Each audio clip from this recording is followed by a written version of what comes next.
this question, Mayor Pete's premise of all his religious preaching is that his policies, his politics are supported by the Bible. Is that true? Does the Bible endorse this redistribution of wealth by the government?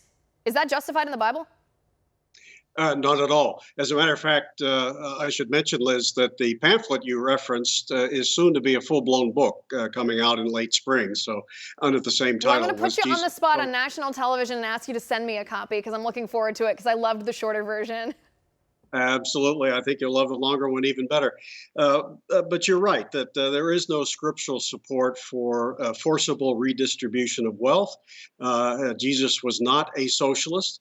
And in fact, you'll find over and over again in the words of Jesus himself, through his parables and other teachings, an endorsement of things, very capitalist things like private property and voluntary interaction, helping people in need through your own free will and resources, not the use of political force, which defines socialism, to accomplish one objective or another.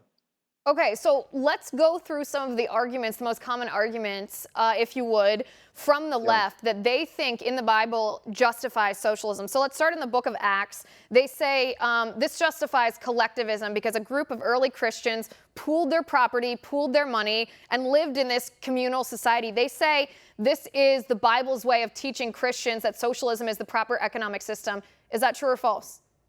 It's false.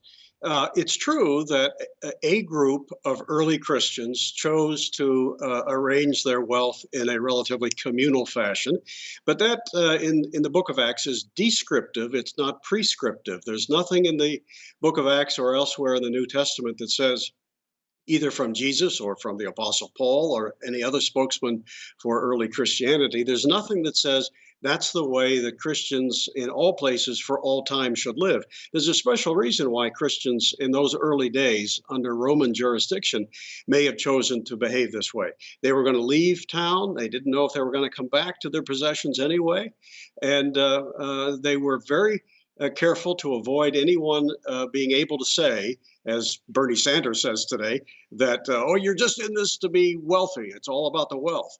And by the way, they didn't have to sell their own houses. The same chapter in Acts goes on to talk about how those Christians continued to meet in their own homes, their private property.